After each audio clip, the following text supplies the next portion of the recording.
Hello everyone, कैसे हैं आप सभी लोग। गुड इवनिंग आप सभी को। आप सभी का वेलकम है exam point with Kalpana channel में। और ये हम इस समय यूथ कंपटीशन टाइम्स जो बुक्स है, वन लाइनर बुक्स है, उसी को हम कवर कर रहे हैं। तो उसके प्राचीन इतिहास के टॉपिक को हम लोग कवर कर रहे हैं। और प्राचीन इतिहास में हम 14 पार्ट कवर कर चुके हैं। तो 14 पार्ट से जो है हम मौर्य साम्राज्य को स्टार्ट किया है। आज ये 15 पार्ट है। तो अभी ये वैसे भी आल एग्ज़ाम के लिए, वो भी टीचिंग एग्ज़ाम के लिए तो बेहद ही इम्पॉर्टेंट है। तो आप सभी इसको ज़रूर देखिएगा। और जैसा भी अगर आपको अच्छा लग रहा है तो आप बताइएगा। इसकी कंटिन्यू वीडियो हम लेके आएंगे और इस बुक्स को बहुत अच्छे से कंप्लीट पूरी करेंगे। चलिए आज हम इसको स्टार्ट करते हैं, जो कि 15 पार्ट है। तो इस 15 पार्ट में आज हम बिंदुसार के बारे में पढ़ेंगे, सम्राट अशोक के बारे में पढ़ेंगे। आइए स्टार्ट करते हैं। कल इसके देखिए कुछ क्वेश्चन रह गए थे, इसको आइए हम कंप्लीट करते हैं, जो कि मेगास्थनीज की इंडिका से संबंधित प्रश्न थे। फिर आइए बिंदुसार का टॉपिक स्टार्ट करते हैं। तो किस प्राचीन नगर के अवशेष कुम्भलहार स्थल से प्राप्त हुए हैं? तो पाटलिपुत्र से प्राप्त हुए हैं। बुलंदीबाग प्राचीन स्थल किसका प्राचीन नगर है? तो पाटलिपुत्र का ही बुलंदीबाग जो प्राचीन स्थल है, इसका संबंध पाटलिपुत्र से है, जो कि वर्तमान नाम इसका पटना है। और इंडिका से संबंधित प्रश्न देखिए, जो मेगास्थनीज की थी। मेगास्थनीज की पुस्तक का क्या नाम था? तो इंडिका था। इंडिका के लेखक कौन थे? मेगास्थनीज थे। कौन से स्रोतों से मौर्य के नगर के प्रशासन का विस्तृत विवरण प्रस्तुत करता है? तो मेगास्थनीज की इंडिका ही थी। भारत के बारे में मेगास्थनीज के मौलिक विवरण खो गए हैं, उसके कुछ संस्मरण किसके वृत्तांतों से संरक्षित किए गए हैं? तो एरियन और डियोडोरस के वृत्तांतों से संरक्षित किए गए हैं। प्राचीन भारत की यात्रा करने वाली विदेशी यात्रियों में सबसे पहले कौन आया था? तो मेगास्थनीज आए थे। और मेगास्थनीज के अनुसार पाटलिपुत्र नगर की एक समिति के द्वारा शासित होती थी, जिसमें सदस्यों की कितनी संख्या थी? तो ये कुल सदस्यों की संख्या पूछी गई है, जो कि 30 है। और इस 30 सदस्य कैसे होते थे? क्योंकि यहाँ पर 6 समितियाँ थीं और 6 समितियों में प्रत्येक समिति में 5 सदस्य होते थे। तो जो 6 समितियाँ होती थी वही टोटल यहाँ कुल पूछ लिया गया, तो उसके टोटल संख्या जो है 30 बताई गई है। आइए हम आपको 6 समितियाँ बता देते हैं कौन कौन सी समितियाँ थी। तो जैसे प्रथम समिति थी, उसका कार्य था कि औद्योगिक एवं शिल्प से संबंधित कार्य से संबंधित थी। और द्वितीय समिति जो है विदेशियों की देखरेख करती थी। और तृतीय समिति जो थी वो जनगणना से संबंधित थी। और चतुर्थ समिति जो है वो व्यापार वाणिज्य से संबंधित थी। पंचम समिति जो है ये उद्योग से संबंधित थी। और जो छठी समिति थी वह बिक्री कर एवं चुंगी कर को वसूल करती थी। तो यही इसकी 6 समितियाँ थी। और 6 समितियाँ थी, इसकी प्रत्येक समिति में जो है 5 सदस्य होते थे। और 5 सदस्यों में टोटल 6 समितियों में 5 36 वो 30 सदस्य यहाँ पर टोटल पूछे गए हैं। तो मेगास्थनीज द्वारा लिखित इंडिका की मेगास्थनीज की जो इंडिका है वो तो लुप्त हो चुकी है, किंतु उसके अंश किस यूनान एवं रोम या ग्रीक रोमकों के लेखकों की कृतियों में बचे हुए हैं? तो टेशियस, डायोडोरस, सेलुकस, स्ट्रैबो, ये जो यूनानी लेखक थे, इन्होंने मेगास्थनीज की जो इंडिका है वो इन्होंने अपने लेखकों में मेगास्थनीज की इंडिका का जिक्र किया है। तो इसी से भी इसकी जानकारी मिलती है। किस दक्षिण भारतीय राज्य का उल्लेख मेगास्थनीज की इंडिका में है? तो पांड्य राज्य का उल्लेख जो है, जो दक्षिण भारतीय राज्य था, उसका उल्लेख मेगास्थनीज की इंडिका में मिलता है। आइए अब हम नए शासक के बारे में स्टार्ट करते हैं, जो कि बिंदुसार के नाम से जाने गए। इनका नाम अमित्रघात है। जानिए इनका नाम बिंदुसार कैसे पड़ा है। और ये चंद्रगुप्त मौर्य के पुत्र थे। पहले इनका शासनकाल देखिए, 298 ईस्वी पूर्व से 273 ईस्वी पूर्व तक था। और इनके पिता जो है चंद्रगुप्त मौर्य थे, माता इनकी दुर्धरा थी। और जो है जो परिशिष्ट पर्वन जैन ग्रंथ है उससे जानकारी भी मिलती है कि जो हेलना थी ये दुर्धरा से ईर्ष्या बहुत करती थी। तो इस कारण उन्होंने एक नाग कन्या, क्योंकि उस समय विष कन्या कही जाती थी, रहती थी, तो नाग कन्या की सहायता से दुर्धरा को विषपान करवा दिया था। तो उस समय बिंदुसार माँ के गर्भ में थे। तो चाणक्य और नंदिनी की सूझबूझ से उन्होंने, इनका जो जन्म हुआ सिजेरियन तकनीक से हुआ था। हालांकि दुर्धरा की फिर मृत्यु हो गई, हालांकि चाणक्य ने इन्हें सिजेरियन तकनीक से इन्हें बचा लिया, पर दुर्धरा को नहीं बचा सके थे। और जब ये इनका जन्म हुआ तो इनके सिर पर एक बिंदु, मतलब वो जो जहर था वो फैल चुका था, तो वही जहर इनके सिर पर एक बिंदु का अंश था। इसी कारण इनका नाम बिंदुसार पड़ा। और इनका जो है बिंदुसार का जो सांची अभिलेख मिलता है उसमें, मतलब जो बिंदुसार का नाम है, तो सांची अभिलेख जो है इसमें इनका नाम भी बिंदुसार ही मिलता है। और जो वायु पुराण है उसमें इनका नाम भद्रसार मिलता है। और जैसे जैन धर्म ग्रंथों में तो इनका नाम शिंगसेन मिलता है। चीनी ग्रंथों में इनका नाम फायु एन चीन लिन मिलता है। यूनानी विद्वान इन्हें एथेनियस या अमित्रोचेट्स कहते हैं। और जो है इन्हें संस्कृत में अमित्रघात भी कहा गया है, अर्थात शत्रुओं का नाश करने वाला कहा गया है। इस तरह से इनका नाम जो है बिंदुसार पड़ा है। और बिंदुसार जो है आजीवक संप्रदाय के पोषक थे। तो बस इनके बारे में इतना ही जान लीजिए। और आइए इनके क्वेश्चन कंप्लीट करते हैं। तो बहुत एक्सप्लेन करने में वीडियो बहुत लंबी हो जाएगी, तभी इनका नाम बिंदुसार पड़ा। आइए इनके क्वेश्चनों को स्टार्ट करते हैं। चंद्रगुप्त मौर्य के पश्चात मौर्य साम्राज्य का शासक कौन हुआ? तो वही इनके पुत्र बिंदुसार, जिन्हें अमित्रघात के नाम से जाना गया। यूनानी लेखकों ने बिंदुसार को किस नाम से संबोधित किया है? तो वही अमित्रोकेडिज, अमित्रघात अर्थात शत्रुओं को नष्ट करने वाला। जैन ग्रंथों में बिंदुसार को क्या कहा गया? वो सिंहसेन कहा गया। सिंहासन, वैसे सिंहसेन है, सिंहासन तो कंफ्यूज करने के लिए दे दिया गया, वह सिंहसेन ही कहा गया। वायु पुराण में बिंदुसार को किस नाम का प्रयोग किया गया है? तो भद्रसार नाम से किया गया है। चीनी ग्रंथ फायून लिन के में बिंदुसार को किस नाम से प्रयोग किया गया है? तो बिंदुपाल के नाम से प्रयोग किया गया है। मौर्य शासक बिंदुसार के समय तक्षशिला में हुए विद्रोह को दबाने के लिए बिंदुसार ने तक्षशिला में किसको भेजा था? तो ये अशोक को भेजा था।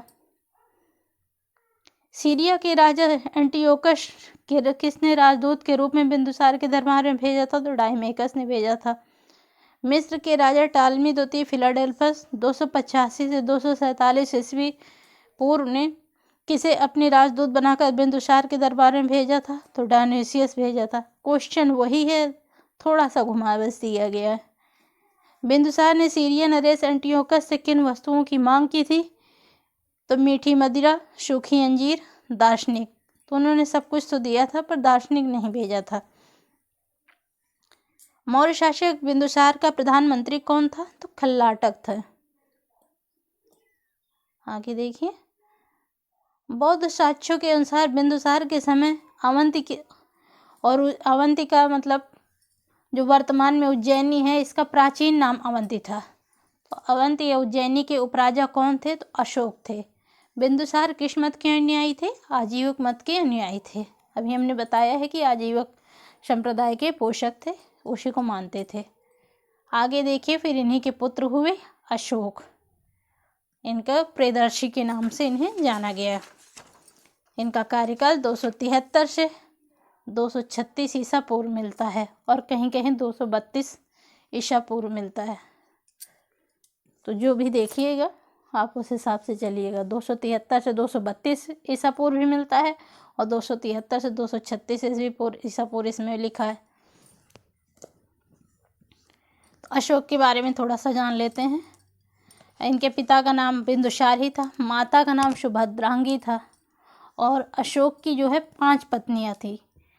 देवी, जिन्हें महादेवी भी कहते थे, असंगमित्रा पटरानी थी, कारवाकी थी, पद्मावती थी, तिस्रक्षिता थी। और इनके पुत्र जो है महेंद्र, कुणाल, तीवर, जालौक थे। पुत्री जो है संघमित्रा, चारुमती थी। और इनके अन्य नाम भी मिलते हैं, प्रियदर्शी, वैराग्य कंधार शिलालेख से मिलता है। अशोक इनका मस्की गुर्जरा गेटूर उद्गोलन अभिलेख से मिलता है। अशोकावर्धन इन्हें पुराणों में कहा गया है। मगधीराज इन्हें भाब्रू अभिलेख में कहा गया है। महाराजकुमार इन्हें पनगुड़िया अभिलेख में कहा गया है। इस तरह से इनको इतने नाम इनके मिलते हैं, पर इनका जो अशोक का नाम मिलता है वो इनके सिर्फ 4 ही अभिलेखों से मिलता है, जो कि मस्की, गुर्जरा, नेट्टूर और उद्गोलम। ये एग्जाम में कई बार पूछा गया है, इसको आप माइंड में ज़रूर रखिएगा। आइए इनके क्वेश्चनों को हम स्टार्ट करते हैं। अशोक मगध साम्राज्य के सिंहासन पर कब आसीन हुए थे? 273 ईस्वी पूर्व में आसीन हुए थे। अशोक के सम्राट बनने के पश्चात कितने वर्षों बाद राज्याभिषेक हुआ था? तो 4 वर्ष बाद 269 ईस्वी में इनका राज्याभिषेक हुआ था। अशोक के अभिलेखों में अशोक को क्या कहा गया है? तो देवानाम प्रिय, देवानाम प्रियदर्शी कहा गया है। देवानाम प्रिय अशोक से क्या तात्पर्य है? देवताओं का प्रिय, यह देखने में सुंदर, इससे तात्पर्य रखता है। पुराणों में अशोक को किस शब्द का प्रयोग किया गया? अशोकावर्धन का प्रयोग किया गया। अशोक के प्रारंभिक जीवन की जानकारी का मुख्य स्रोत कौन से ग्रंथ हैं? तो बौद्ध ग्रंथ हैं। अशोक के पिता का क्या नाम था? तो बिंदुसार था, अभी हमने बताया ही है। अशोक की माता का नाम सुभद्रांगी था। अशोक का जन्म कब हुआ था? 304 ईस्वी में पाटलिपुत्र में हुआ था। अशोक को किस अन्य नाम से भी जाना जाता था? तो चंडाशोक या निर्दयी अशोक। भाई इनको तो बाद में इन्होंने जब बौद्ध धर्म अपनाया कलिंग युद्ध के बाद, तब से इन्होंने अहिंसा की नीति को त्याग दिया, हिंसा को त्याग दिया। नहीं तो पहले तो इनको एक महान सम्राट, इन्होंने सारे युद्ध को जीता, तभी तो सम्राट चक्रवर्ती अशोक कहलाए। अशोक के पुत्र महेंद्र तथा पुत्री संघमित्रा का नाम में क्या नाम था? तो जो इनकी माँ थी तो उनका नाम महादेवी था, और इन्हें देवी के नाम से भी कहीं कहीं जाना जाता है, और महादेवी दोनों नाम मिलते हैं। अशोक के पुत्र कुणाल की माता का क्या नाम था? तो पद्मावती नाम था। अशोक के अभिलेखों में उसकी किस पत्नी का उल्लेख मिलता है? तो कारवाकी पत्नी का उल्लेख मिलता है। रानी कारवाकी के पुत्र का क्या नाम था? तो तीवर था। अशोक के अभिलेखों में उसके किस पुत्र का नाम उल्लेख मिलता है? तो तीवर का उल्लेख मिलता है। कल्हड़ की राजतरंगिणी में अशोक के किस पुत्र का नाम का विवरण मिलता है? जालौक का नाम जो है, जालौक का विवरण मिलता है। अशोक के कलिंग अभियान देखिए। अशोक ने अपने राज्याभिषेक के कितने वर्ष बाद कलिंग में युद्ध किया था? तो 8 वर्ष बाद जो है 261 ईस्वी पूर्व में उन्होंने कलिंग युद्ध किया था। इसी युद्ध के बाद जो है उन्होंने युद्ध ना करने का निर्णय ले लिया था, क्योंकि इतना रक्तपात हुआ था, उसको देख के ही इन्होंने अपना धर्म ही परिवर्तन कर लिया था, बौद्ध धर्म अपना लिया था। बौद्ध धर्म को इन्होंने मानने ही लगे थे। कौटिल्य के विवरण से कलिंग के विषय में क्या सूचना मिलती है? तो कलिंग सूती वस्त्रों तथा हाथियों के लिए प्रसिद्ध था। सम्राट अशोक अपने शासनकाल में एकमात्र युद्ध लड़ा था, वह कौन सा था? कलिंग युद्ध था। कलिंग युद्ध का विवरण अशोक के किस शिलालेख से मिलता है? तो 13वें शिलालेख से मिलता है। कलिंग विजयोपरांत मगध साम्राज्य का प्रांत बना लिया गया है। तत्पश्चात इसके 2 अधीनस्थ प्रशासनिक केंद्र कहाँ पर स्थापित किए गए थे? तो उत्तरी केंद्र, दक्षिणी केंद्र। उत्तरी केंद्र की राजधानी तोसली थी, दक्षिणी केंद्र की राजधानी जो है जौगढ़ थी। कलिंग युद्ध के पश्चात अशोक ने भेरी घोष की नीति त्याग कर किस नीति का अनुसरण किया? तो वही धम्मघोष की नीति का जो है अनुसरण किया था। अशोक का साम्राज्य विस्तार देखिए। अशोक के साम्राज्य की सीमा का निर्धारण किसमें किया जाता है? तो अशोक के अभिलेखों में किया जाता है। जैसे अशोक के साम्राज्य में हिंदू कुश, एरिया, हेरात, अराकोशिया, कंदहार तथा जेडोसरिया राज्य सम्मिलित थे। इनकी जानकारी अशोक के किस अभिलेखों से प्राप्त होती है? तो शाहबाजगढ़ी, मानशेहरा, शरेकुना तथा लघमान से शिलालेख से इसकी जानकारी प्राप्त होती है।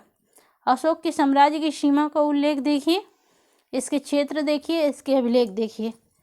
पश्चिमी सीमा में शाहबाजगढ़ी, मानशेहरा, शरेकुना, लघमान शिलालेख हैं। उत्तरी सीमा हिमालय क्षेत्र में जो है उसमें कालसी जो कि देहरादून में है शिलालेख है, तथा रोमनदेही एवं निगलीवा के स्तंभ लेखों से इसकी जानकारी मिलती है, जो कि हिमालय के क्षेत्र में है। दक्षिण सीमा जो है, दक्षिणी सीमा में है ब्रह्मगिरी, मास्की, जटिंग रामेश्वर सिद्धपुर लघु शिलालेख जो है दक्षिणी सीमा में है। पश्चिमी महाराष्ट्र में शोपारा शिलालेख है। गिरनार गुजरात में जूनागढ़ अभिलेख है। और जो जूनागढ़ अभिलेख है इसमें अशोक का भी नाम मिलता है और चंद्रगुप्त मौर्य का भी नाम मिलता है। दोनों शासकों का इसमें नाम मिलता है, क्योंकि गिरनार जो है जो गुजरात में है ये शिलालेख ये शक शासक रुद्रदामन के समय का है। तो इसमें इन दोनों शासकों की जानकारी जो है मिलती है। उड़ीसा क्षेत्र धौली जौगढ़ शिलालेख है, उड़ीसा क्षेत्र में है जो। इसका नोट देखिए। अशोक के द्वितीय शिलालेख में अशोक की दक्षिणी सीमा में स्थित राज्य थे चोल, पांड्य, सातयपुत्र, केरल पुत्र, ताम्रपर्णी। 13वें शिलालेख में अशोक के समीपवर्ती राज्यों की सूची इस प्रकार मिलती है कि यमन, कंबोज, गांधार, रठिक, भोजक, पितनिक, आंध्र, नाभक और नाभिपक्त, परिमिदश आदि जो है इनकी सबकी जानकारी जो है मिलती है। अशोक की परराष्ट्र नीति देखिए। अशोक के राज दरबार में मिस्र के शासक ने अपना राजदूत भेजा था टालमी फिलाडेल्फस को। सम्राट अशोक ने किस शिलालेख में राजस्व संबंधी विचार व्यक्त किए थे? छठे शिलालेख में। सर्वलोक हित मेरा कर्तव्य, सर्वलोक हित से बढ़कर कोई दूसरा कर्म नहीं। मैं जो कुछ पराक्रम करता हूँ वह इसलिए कि ऋण से मुक्त हूँ। अशोक के इस कथन का विवरण किस शिलालेख में मिलता है? तो छठे शिलालेख में मिलता है। अशोक से संबंधित प्रश्न देखिए। अशोक की एक अन्य उपाधि थी धर्म महाराज की। किसने सहिष्णुता, उदारता और करुणा के त्रिविध आधार पर राजधर्म की स्थापना की? अशोक ने की थी। किस शासक ने अपने को देवताओं का प्रिय कहलवाया? अशोक ने ही कहलवाया था। कश्मीर में श्रीनगर नामक नगर की स्थापना अशोक ने ही करवाई थी। अशोक के उपरांत किस मौर्य शासक ने देवानाम्प्रिय की उपाधि धारण की थी? दशरथ ने उपाधि धारण की थी। अशोक का शासन अन्य किस शासक के साथ समानता रखता है? तो टालमी द्वितीय के साथ समानता रखता है। अशोक के शासन काल में धर्म व नैतिकता का अधिकारी कौन है? तो धर्म महामात्र है। आगे देखिए। श्रीलंका के उस राजा का क्या नाम है जो अशोक का समकालीन था? तो देवानाम्प्रियतिश जो है अशोक के समकालीन था। अशोक का समकालीन शासक थे सीरिया का थिरोज, फिलाडेल्फस का टालमी, मैसेडोनिया का एंटिगोनस गोनाटस, कुरेन का शीरीन किमग। किस मुख्य उद्देश्य की पूर्ति के लिए अशोक ने अपनी प्रजा के धर्म प्रचार किया था? तो अपनी प्रजा के नैतिक और आध्यात्मिक विकास हेतु जो है उन्होंने अपनी प्रजा के लिए धर्म का प्रचार किया था। अशोक और बौद्ध धर्म देखिए। सिंगली बौद्ध ग्रंथ दीपवंश महावंश के अनुसार अशोक शासन के कितने वर्ष बाद बौद्ध धर्म में दीक्षा ली थी? तो 4 वर्ष बाद जो है बौद्ध धर्म में दीक्षा ली थी। बौद्ध ग्रंथ दीपवंश महावंश के अनुसार अशोक को किसने बौद्ध धर्म में दीक्षित किया था? तो निग्रोध नामक 7 वर्षीय बौद्ध भिक्षु ने जो है इनको बौद्ध धर्म में दीक्षित किया था। किस बौद्ध भिक्षु के प्रभाव में आकर अशोक पूर्ण रूप से बौद्ध बन गया था? तो मोगलीपुत्तिस्य के प्रभाव में आकर जो है अशोक पूर्ण रूप से बौद्ध बन गए थे। बौद्ध ग्रंथ दिव्यवदान के अनुसार किस बौद्ध भिक्षु के अनुसार अशोक बौद्ध धर्म में दीक्षित किया गया था? तो उपगुप्त के अनुसार। ये दिव्यवदान ग्रंथ के अनुसार है और ये दीपवंश महावंश के अनुसार है कि निग्रोध ने इनको बौद्ध धर्म में दीक्षित किया था। तो अपने अपने अलग अलग मत अलग अलग विद्वान ने दिए हैं। अशोक के अपने राज्याभिषेक के कितने वर्ष बाद बोध गया की यात्रा की थी? तो 10 वर्ष बाद जो है बोध गया की यात्रा की थी। बौद्ध धर्म ग्रहण कर लेने के पश्चात अशोक के जीवन में क्या परिवर्तन हुए थे? अहिंसा तथा